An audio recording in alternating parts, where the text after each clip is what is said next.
Welcome to another edition of Trail Runner Nation. My name is Don Freeman. And I'm Scott War. What if, this is a big what if, pay attention, Freeman.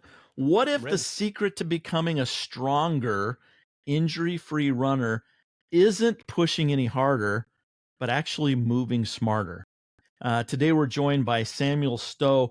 He's an ultra marathoner and a movement coach behind Pop Running, and we're going to talk about what that is and why you should know about it.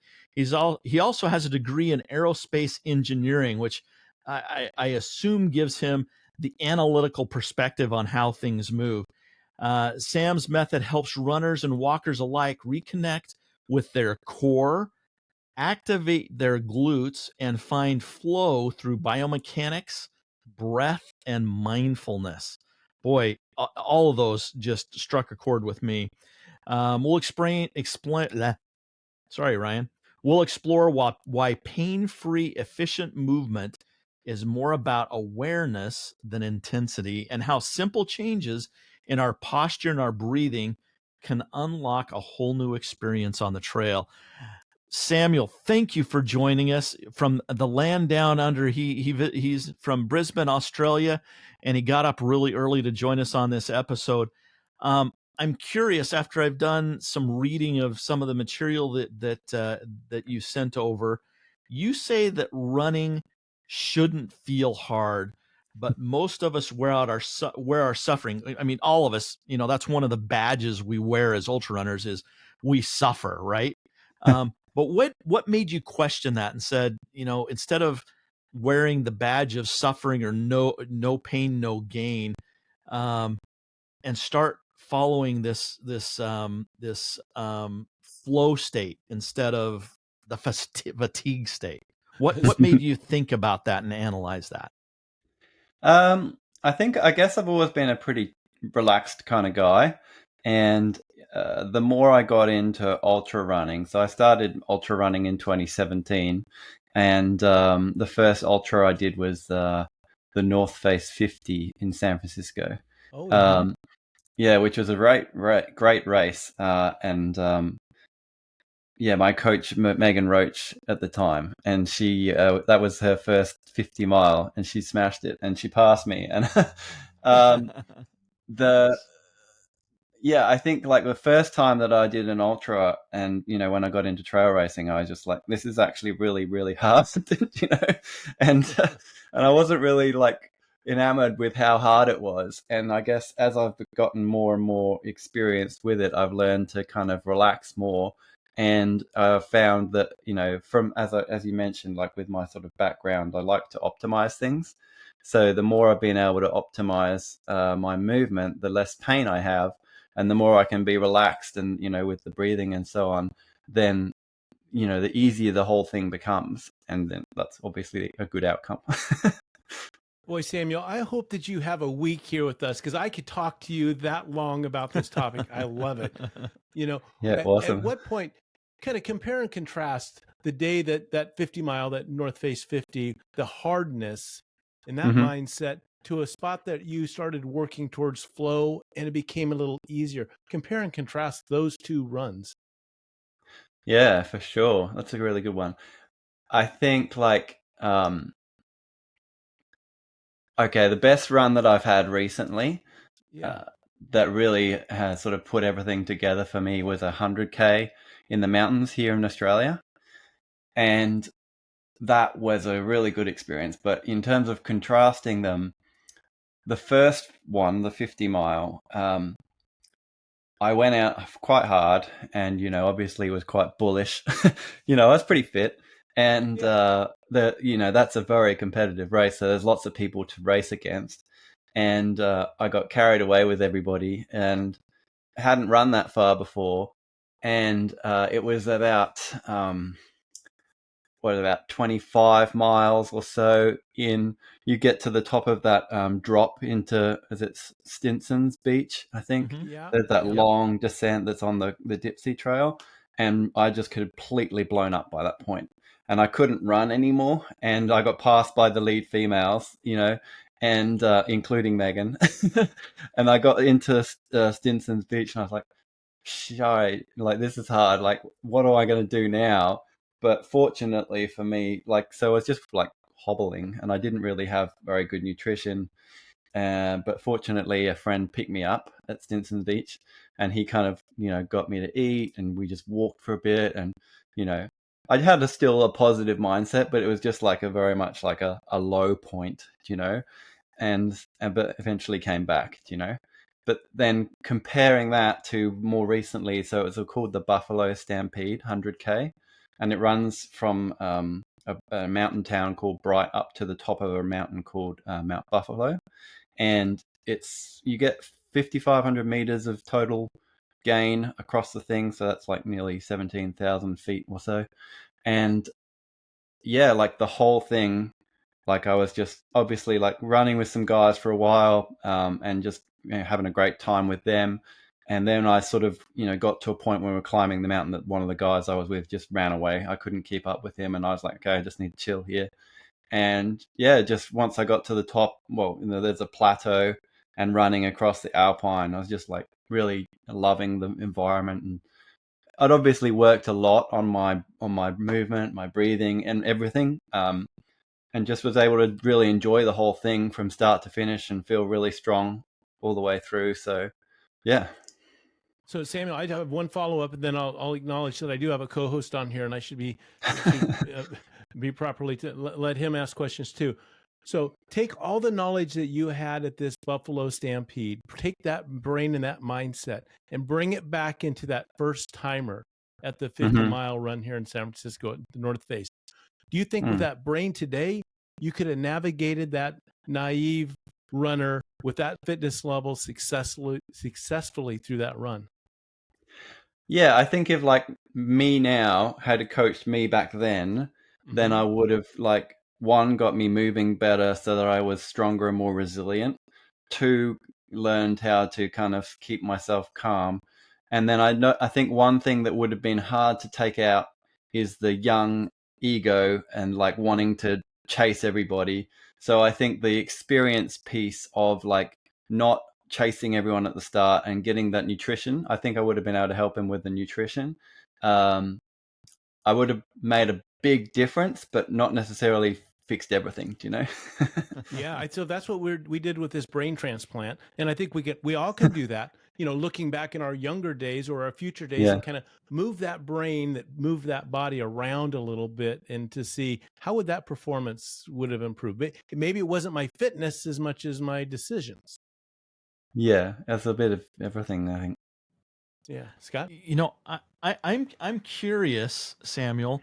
So you did this North Face 50, and like all of us, there's so many things that can go wrong, and typically do go wrong in the first few, races that we go out there with.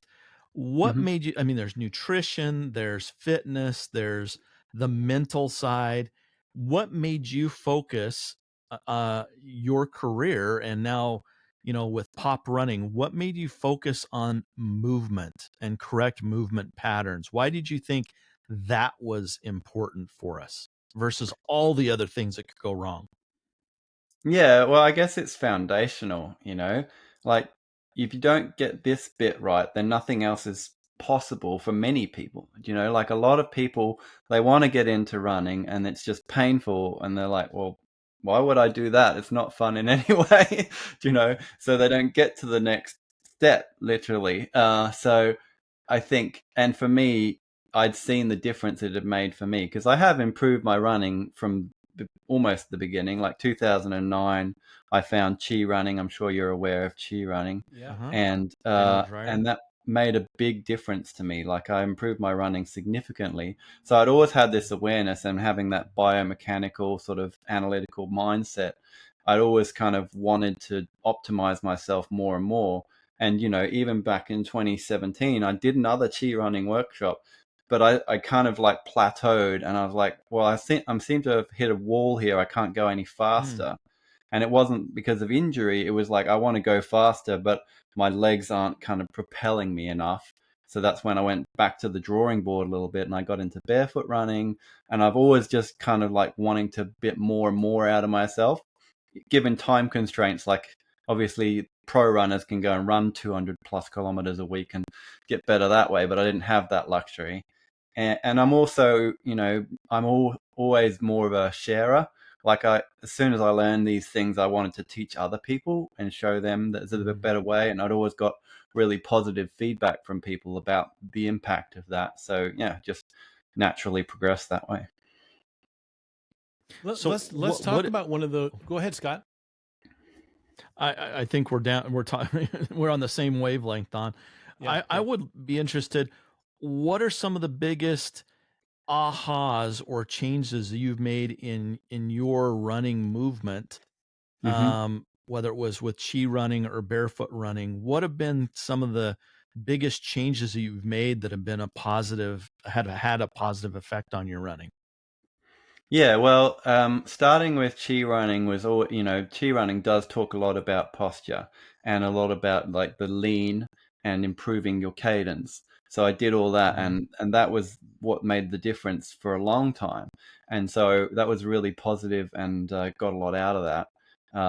And then when I got into barefoot running, I literally started barefoot running there's a Stevens Creek Trail near where I was working, which is nice, like light dust of gravel. Which isn't obviously what you would optimally go for barefoot running. But one thing I found was that when I was running on it, if I didn't land in a good way, I'd get blisters on my feet. So it taught me how to run with like less friction on my feet. So that was a really good outcome from the barefoot running. But then it was like, there's a guy called Keith Bateman, and I talked about him on other podcasts too. He's got a thing called Older Yet Faster, and he looked, he's got a book, and I was reading his book, and he had a Facebook group, and he's looking at me, he's like, you're not using your backside, you're not getting that like power. And he'd had world records for a master's age group for running, and he's a barefoot runner as well. And so I kind of worked on that. And then I had a bit of an aha moment in 2019 after failing at the Boston Marathon with a bit of a foot injury, like what do you call it? A muscle strain in my foot. And I was like, I can't keep doing this. I've got to fix this. And I had an aha moment. And I found my glutes, and I found the power, and everything sort of went dramatically up from there. Let's talk about the glutes, because they are a major power source for our propulsion to move forward. And you've discovered and researched and thought about it and speak about it. So let's talk about the butt. And I will tell you, Samuel, I hear it a lot. Where Don and I are out running, and he goes, "War, use your butt. Use your butt. You got a big butt. Use it." Well, I don't know if I go that bad. I still don't know what he means by that. So educate us. What do you mean by glute activation, and why is that important? Yeah, I think I've been talking to people, and one of the things I'm trying to highlight to people is like the human body and the human skeletal and musculoskeletal system and all the tendons and fascia and everything that we've got that kind of puts us together. We've come to where we are to move in a certain way that's like efficient, and the whole body is working as a unit, right? But many of us don't have the ability to actually use that system correctly because of the patterns that we kind of live in, right? There's a lot of, I'm sure Don knows a lot about this being a chiropractor, but there's a lot of patterns that we develop where we're like forward flexed and we've got no core engagement. We develop gluteal amnesia where we completely forget we even have butt muscles, right? So many people I work with don't have the ability to powerfully activate their butt muscles, or they have one side's better than the other, which is very common. And the whole idea is that if you think about like from the side perspective, you've got like your foot angle, your knee angle, the angle of your thigh, and then the torso. Like that whole thing, if you get the angles right and you've got your muscles all activating, it's a spring system. Do you know? Like all of the tendons and the fascia from your feet all the way up through your body, all act in an elastic manner.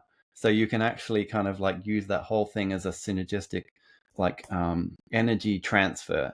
And so really it's about like getting all of those muscles to work in the right sequence, and with that sort of elastic component to make running easy. Sorry for the technical response. No, I Oh, like that's it, and I think we yeah. talked about it with Dr. Mark Cucuzella a long ways back, talking Yeah. about the free energy, the elastic, with the cadence, the 180 steps per minute. You're able to capture some of that stretch of those ligaments and tendons, and then as they snap back, you're able to use that to move forward. So it's available to us, just like engaging the glutes. All of that stuff is available if we put it to use, or if we're sloppy with our mechanics, we can lose it.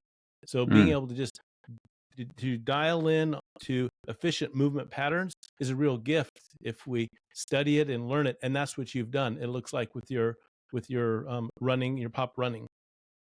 Yeah, exactly. And especially like this year, I've been teaching a lot of people online, and I realized getting feedback. I was doing a case study, and I signed a whole bunch of people up and taught them all running. And I was getting feedback that they're like, "Oh, I just feel stronger and better day to day, and I'm walking around like stronger." And I was like, "Oh, well, that's an unintended side effect I wasn't expecting," you know. And then my dad's like, "Well, when are you going to develop a course for like 70-year-old hikers?" I was like, "Oh, let me think about that." And then my dad pulled a calf muscle, or actually tore a calf muscle, trying to push his boat, because he's a sailor and he's trying to push his boat and had no core or glute activation, so he's pushing with his calf and tore his calf muscle. And so then I was like, okay, let's do something here. And I tried to get him to do some basic, squats and stuff, and he couldn't because he had like no glute awareness.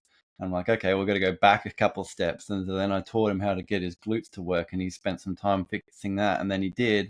And then I got him to do the squats and the lunges. And now I've got him to walk like with a lot more coordination, good posture, more power, and core engagement. And so that's when I've gone, oh, well, I can teach people more than just running now.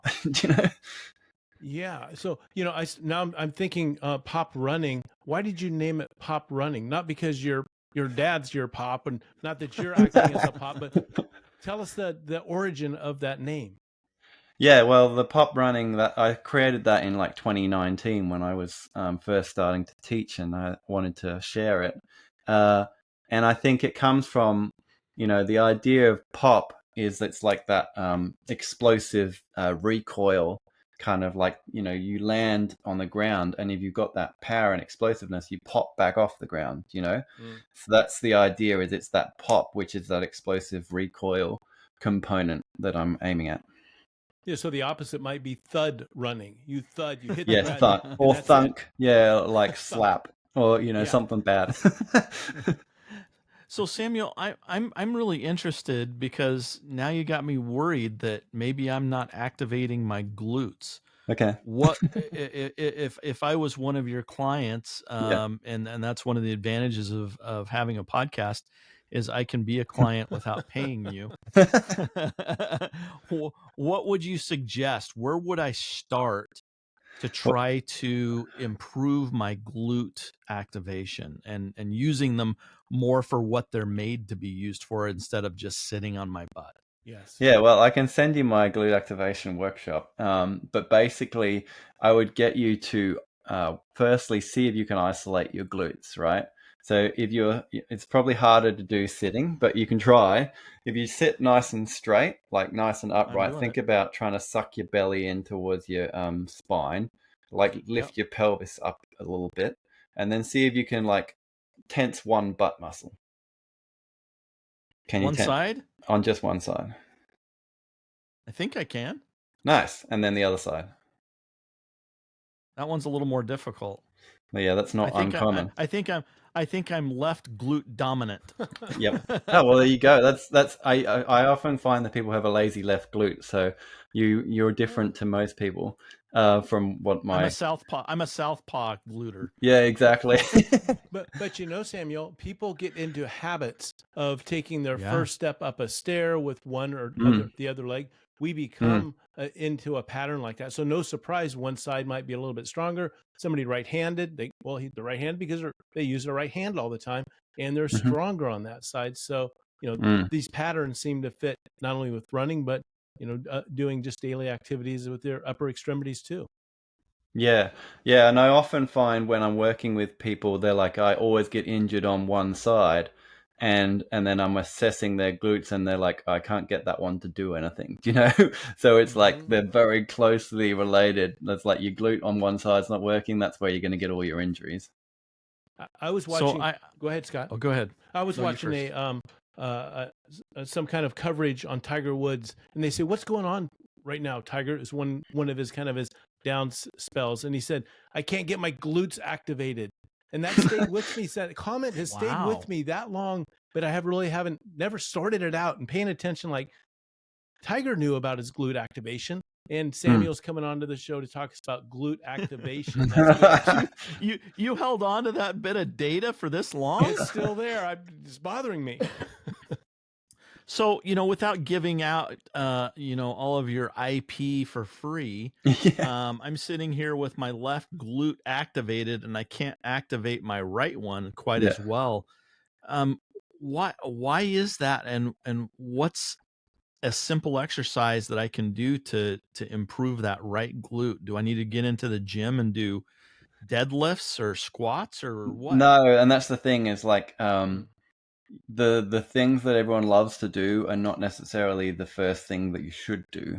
Do you know? It's like if you went and started to try and do your Bulgarian split squats and your reverse deadlifts and even just a goblet squat or whatever, and your glutes not working, it's not going to make any difference. Do you know? You're just going to enhance like your existing compensations. So you actually need to go back to the beginning and fix the movement in its first instance, which is just getting that glute to work by itself, before you can build it into all these different functional movement patterns, right? So it comes from two things. Like one is your hips could be a little bit twisted up. What often happens is because you got used to not using that muscle, you get tighter in the front, and so then it's harder for you to use it. So it's like a vicious cycle. So you kind of need to untwist them a little bit, a little bit of massage, get into them, and like really try and like release the hip flexors and like all the things that are pulling your pelvis into forward position, which makes it harder for you to use your glutes. So one is like a little bit of stretching and fascial release there, but the other thing is like that, just the awareness, is like, oh, I'm not using that muscle, I need to start using it, right? And putting yourself in position where you can isolate that muscle and focus on that, building that connection. I often use the analogy you've probably heard before, like about the neural pathways. Is like there's some things that we do so instinctively that they're just like the neural pathways are like a highway. It's like you automatically do them, right? It's just you have no like conscious control over it, you just do it, right? Whereas the neural pathway from your mind to your bum on that side is like a goat track. It's like there's nothing there, and you've got to really like work at it, like hack away all the weeds and start like building it out into it's like more of a road. And some of those weeds might be there from old injuries, scar tissue that's built up in that spot. That's a possibility. Learned bad habits, no doubt, that could be it. Right.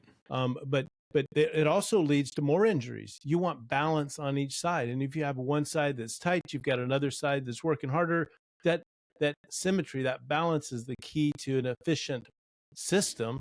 If you got one side of the system not working right, it's going to be hard to find that running efficiency too.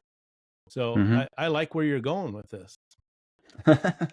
Yeah, and it's like, firstly, it's like just developing that whole function, but secondly, it's actually about learning to use it, right? Because I think sometimes people can get to the point where their glutes are fully functional, but then they still don't use them, And I've seen that many times. Like I've worked with dancers, boxers, all types of people with various like physical professions, and they're very fit and strong, and yet they still run like very poorly and very painfully, So it's learning how to then actually translate that into efficient movement as a second step. When you're out on the trail, Samuel, think of share with us, or do you check in? Do you mindfully look at your own gait and think about where your footfall is, or what your posture is? What kind of things do you do to be that are cues to make sure you're in the zone?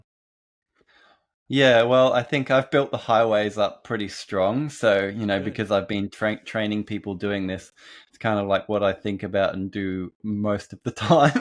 So it's kind of instinctual for me. But, rhythm is my main thing, like just finding a good rhythm, just keeping that rhythm, because that's the difference. Like, when it's elastic, it's like rhythmic, right?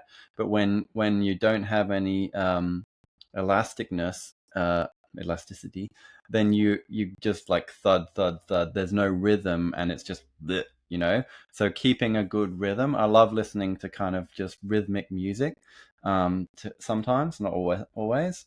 And then just staying relaxed. I focus on my breathing a lot. Those are probably the main things that I do. And then just like a little bit of like making sure that I'm loose, Yeah, and let's like talk free to about some of move. those. Let's talk about some of those rhythmic instruments. Is it footfall? Is it breath? What are you cueing into to hear that rhythm?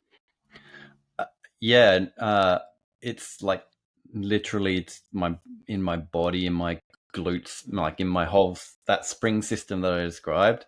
It's Yeah, like that whole thing. You can feel it. It's like, imagine a pogo stick, right? When you're jumping up and down on a pogo stick, it's like that rhythm of that pogo stick bouncing on a rhythm.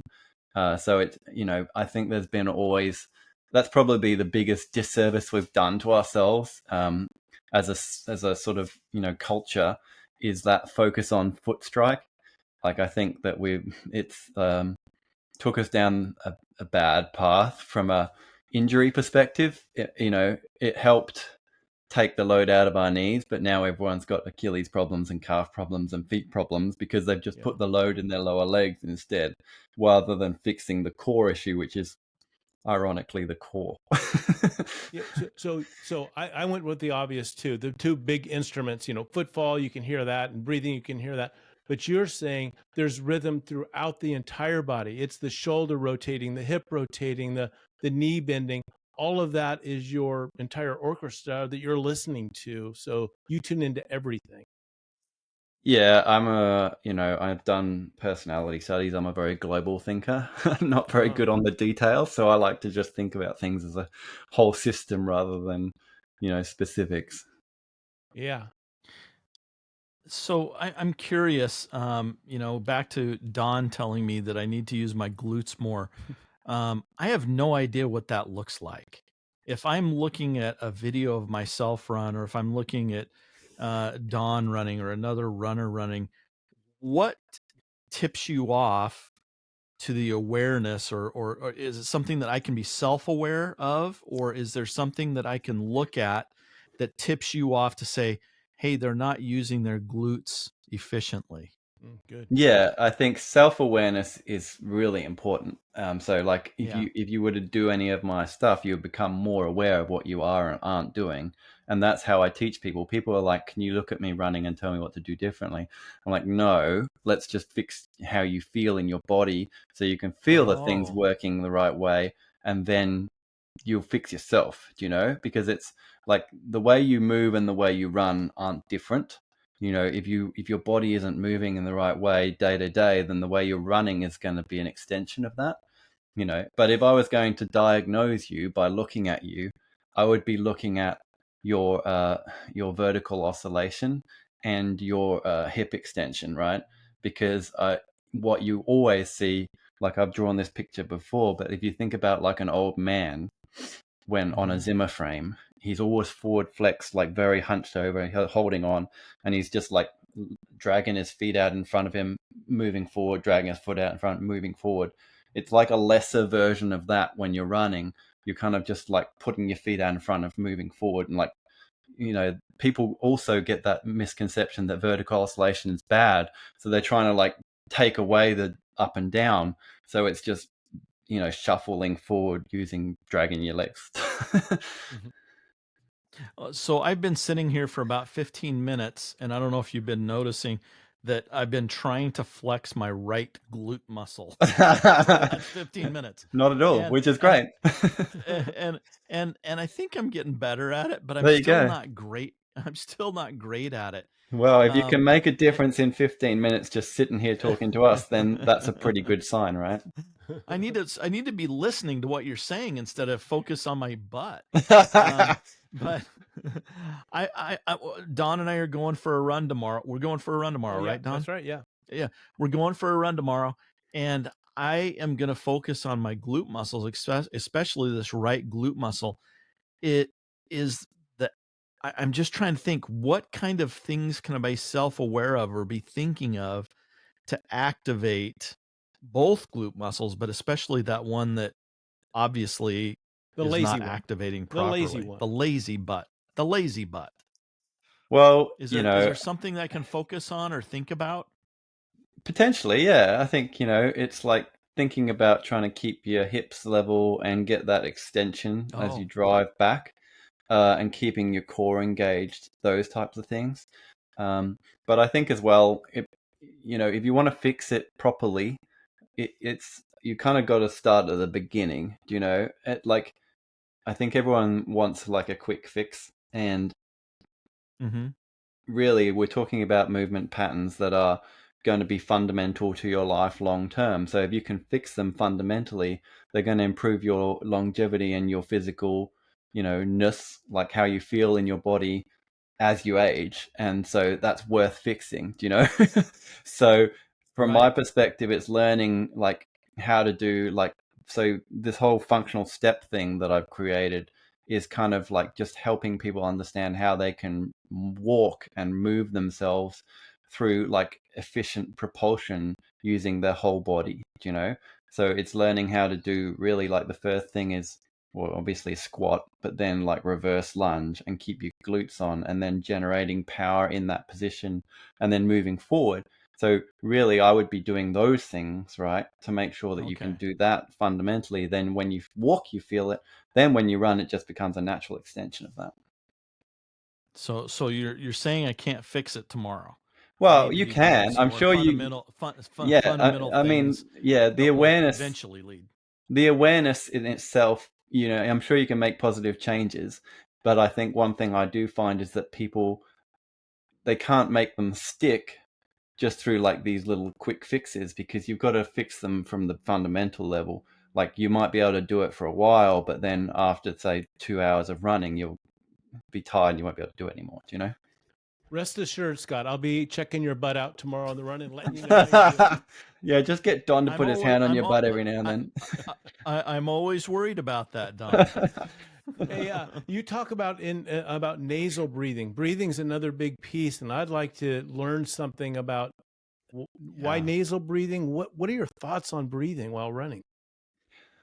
Yeah, I think everything that I do, you know, it's all very fundamental. I'm not trying to, create any crazy new crazes or gimmicks or, things like that. I'm trying to help people understand that, like, at a basic level, a lot of the things that we're not doing very well. Do you know?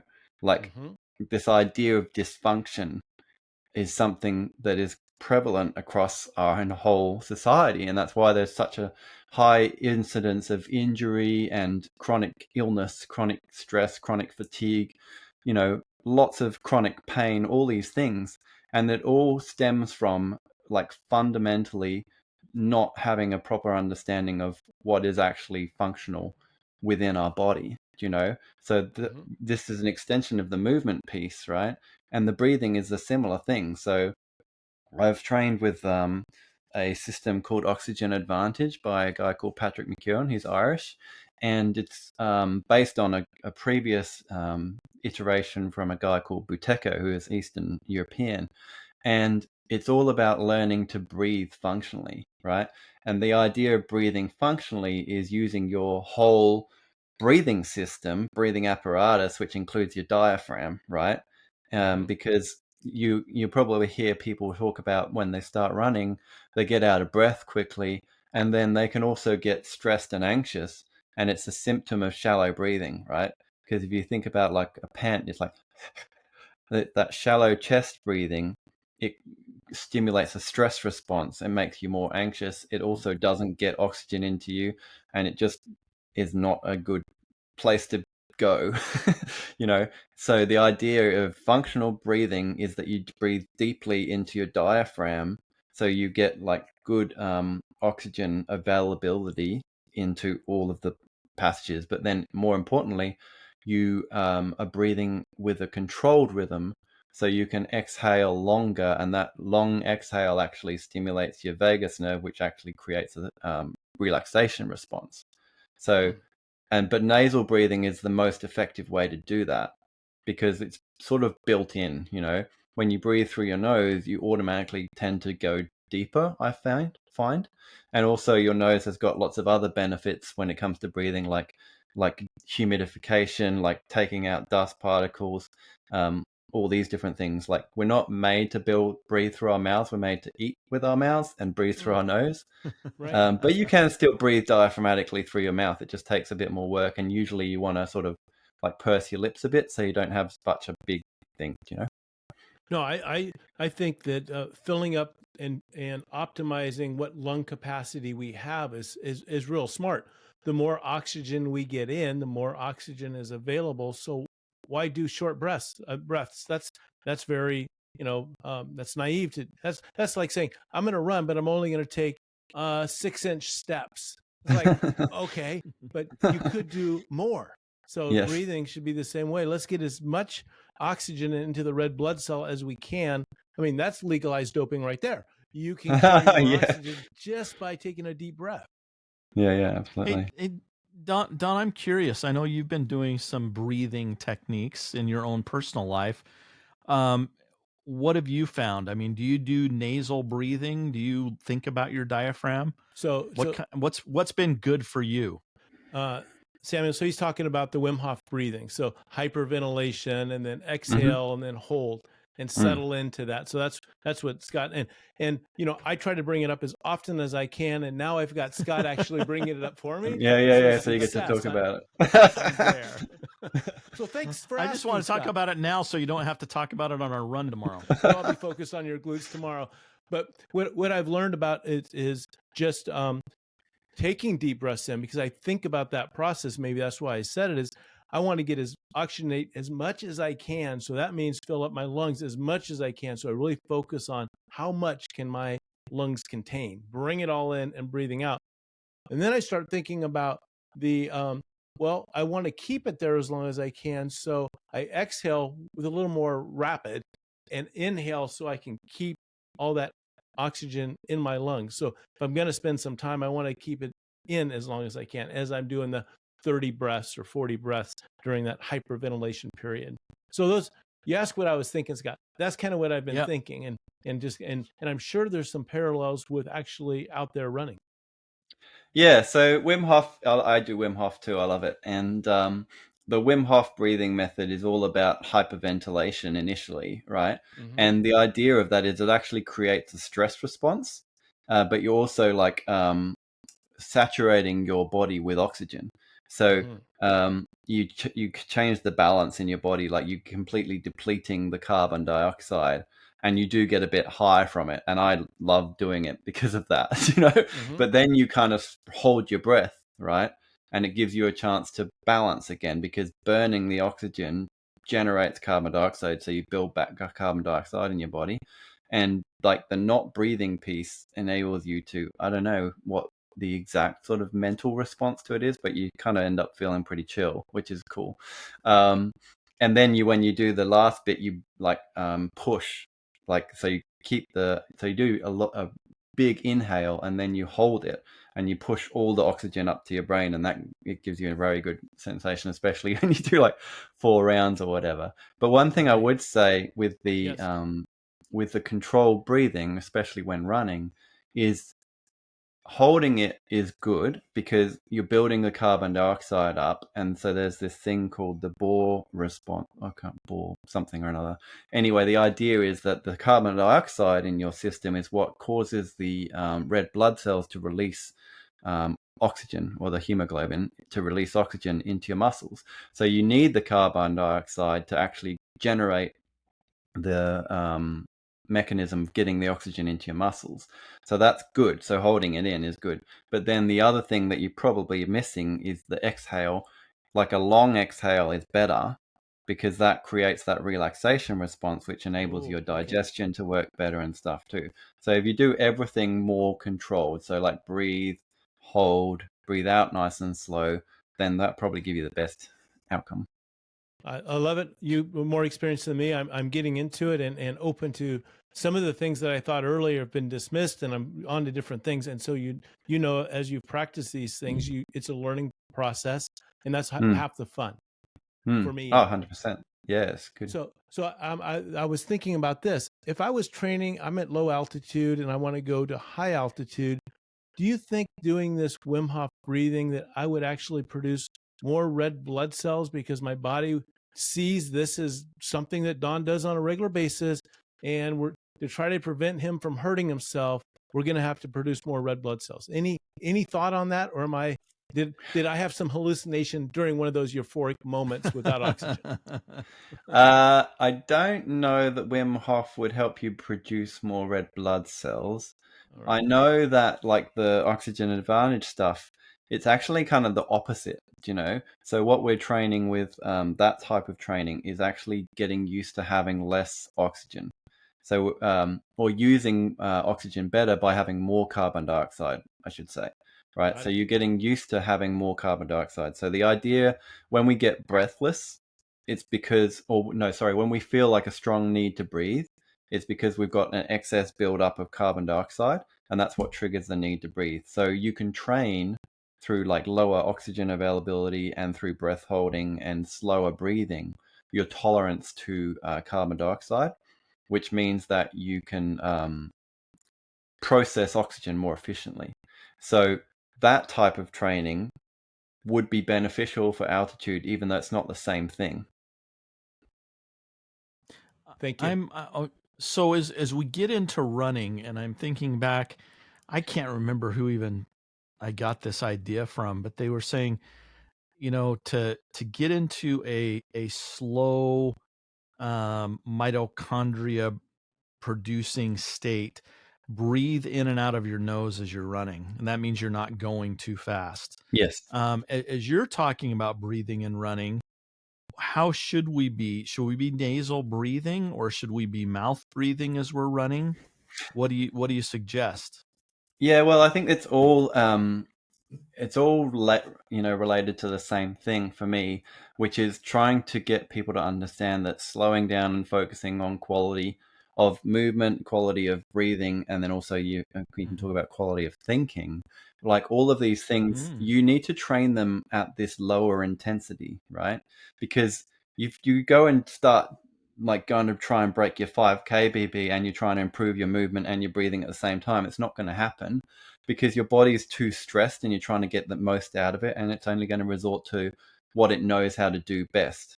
Like you can't, learn, Jordan, you used the analogy before, but you can't learn to drive in a Formula One car because just everything that's happening so quickly that you really can't make adjustments, right? So you need to like slow down and focus on these fundamental things at this really low intensity. And that's where I have the most impact, is getting people to understand the benefit of going really slowly and focusing on the quality of things. And that includes nasal breathing. Yeah. So I see in the notes that, we talked about glutes, we talked about breathing, and you just mentioned something that I didn't at least see in the note was about cleaning up our mental thinking. We talk a lot about what goes on between the ears, and you do a lot of thinking. What are your thoughts on clean thoughts and managing different chaotic situations that happen within the body? How do you process it upstairs? What are your thoughts? Yeah, I guess like the whole sort of foundations of the way I look at things is it's all sort of centered around that, concept of mindfulness, which is just like trying to still things, like still your thoughts and not get over anxious. So, when I talked about like the shallow breathing, that creates anxiety, right? So the breathing is the sort of first way that you can help improve your mental state by breathing more steadily and more controlled and more calm, and have those longer exhales and so on. And then you can accentuate it by becoming more aware of what you're thinking, right? Because it's very easy to create a stress state in our mind, by overthinking things, by thinking about, comparison, or like, I'm not doing what I wanted to do. Like, my pace isn't this, I've got this far to go, like all this sort of future projecting, all these various things, like these sort of mental patterns that we, all of these things are habits, right? Like, we have thought habits as much as we have movement habits and breathing habits, right? So becoming more aware of the thought habits as well can be really helpful, because then we can start to go, well, our focus is actually on improving how we move and just enjoying being here and being slow. So one thing I often do is have people go without any devices, right? So no watch, because if you're looking at your watch all the time, then you're not focused on what you're doing. And more often than not, you'll be looking at your watch and you'll be chiding yourself because you're not hitting the pace that you were thinking you were going to do, and so forth. And that's creating that anxiety sort of thought loop. Go ahead. I was just going to say, you've worked with runners of all ages from all different sports. You mentioned a success story with your father, trying to teach him how to activate his glutes. Do you have any other stories of some dramatic changes, or even, it doesn't even have to be dramatic changes, but have been meaningful changes with some of your athletes? Can you share some of those stories? We can bleep out their names to protect their identity. Yeah, for sure. Like, so like Nancy is she probably won't mind me using her name. She's based in Toronto. Her real name is Lori. So. Yeah. Anyway, I know Nancy. yeah. No, but she's a runner I've been working with for a while, and I'm really stoked with what outcomes we've had for her, because when she came to me, she was having almost panic attacks during doing marathons, and she was getting a lot of digestive issues, and she's just feeling like sore and slow and all these various things, and it's just like a chronic spiral in many ways. And so, yeah, I've worked with her on both the mindset side of things, the breathing side of things, and the movement side of things. And she's able to now go and do her runs and be completely present, completely chill, and very happy the whole way through, like including like Chicago Marathon last year. And then also it took a little bit more time because she was so anxious all the time, but got her to focus on her movement better.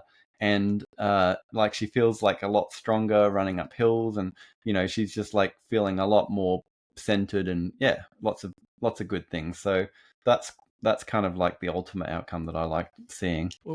When I hear pop running now, I'm starting to think a holistic approach to the sport. Right. It's everything. It's not one thing.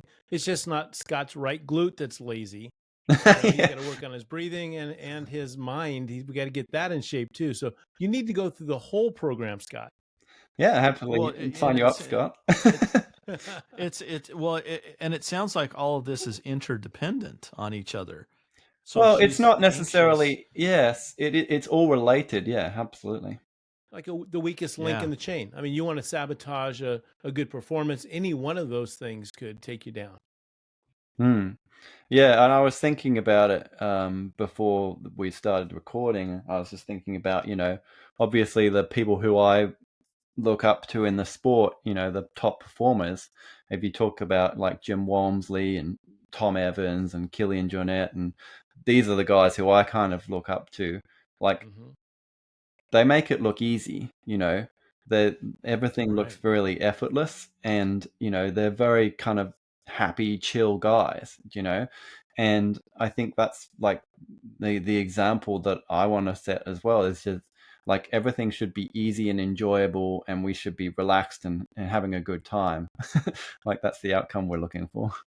So if you've got 10 runners standing in front of you, what do you think is the problem that most of them will have? Or do most of us have a problem with glute activation, or breathing, or what might be some of the most common conditions? Yeah, I think like the breathing is very common. Mm-hmm. Most people come to me about the movement side of things because that's what I'm best known for. So, I don't get to work with as many people on the breathing aspect because it's sort of like phase 2 for me, because like if you're not enjoying moving, then, you're probably not going to do much of it. So it's always there. That's where I start. And definitely in my experience, I would say 30 to 40% of people that I work with, they don't have very good glute awareness at all, and then the other sort of 50-60% are probably like not using their glutes in their running efficiently or effectively. So that's probably, it's very rare that I'll get someone that like, I don't even have anything to do for you. There's the engineering part of you coming out with real numbers. I had a vague question and he nailed that thing. Thank you. Yeah. So it's called Pop Running, and you can learn more at poprunning.com.au. I'm curious, Samuel, if someone is interested through this conversation, saying, you know what Samuel is saying is something that I need help with. If they go to that website, what kind of information will they find? Do they have to travel to Brisbane to work with you? It sounds like you do online training. Tell us a little bit about what the courses are, the workshops are, and what can we expect from them? Yeah, so I published a bit of a book recently, and so that's available on my website. And I bundled it with a glute activation workshop and some other sort of like videos that are sort of educational around the whole movement thing. So that's available on my website, and then there's a free preview version as well there. And I think that's a big misconception that I like to kind of address, which is that I need to work with you in person and I need to see you running to make an impact. That's not at all true. Like I can do an online session with someone, or they can do one of my courses. I mean, obviously, if I get to give you real-time feedback, it's better. But that just helping, as we've discussed today, just bringing more awareness and giving you these movement practices, and like cueing you and helping you like feel the right things. That's something that I can do anywhere, and it's more an internal, like everything that we've been discussing is an internal thing. It's not like you can see it on the outside. It's like what you notice about you internally and your awareness, that's what's important. Well, that's good stuff. And one of my favorite topics is biomechanics of running. It always fascinates me. I always lean forward and say, oh, this is where it's at. Becoming an efficient runner is really important. If you want to do something a long time, longevity, you need to be efficient. And if you're going to run a long trail, you need to be efficient. I mean, it always fits. And that's why I like this conversation, Samuel. Thank you. Yeah, thank you, Don and Scott. I appreciate the time. It's been awesome to chat with you. I've been a long time fan. We'll have yeah, we'll have a lot of the links in the show notes, including why not? Wouldn't you do this? It's free. Follow Samuel at sam.poprunning. That's his Instagram handle. I'm sure there's a lot of really good information there. The book he was talking about, and my last question for you is about the book. It's called Engineering Flow State. Of course, he has to have a book because he's an aerospace engineer that has engineering in the title. But Engineering Flow State. What can someone get out of that book if they go to your website and buy it? What will they learn? I think if they read the whole book, then it would be really kind of like an insight into the way I've developed this process, like in these things that we've been talking about, and how it's evolved and how it's manifested in my experiences, like the 100K that I spoke about, and also some backyard ultras that I've done, and like how it all kind of fits together. And I think like your audience is the ultimate kind of like audience for this type of thing because it's what I've been doing it in myself, which is like long distance running, and it's where it's most applicable. So yeah, so it's just like having that experience of what this all means in the context of running for like the best part of a day, for example. Good stuff. Well, make sure that you sit up straight or stand up straight, activate both glutes. Work on both glutes, breathe nasally and breathe efficiently as you're running down the trail. And more importantly, run Mas.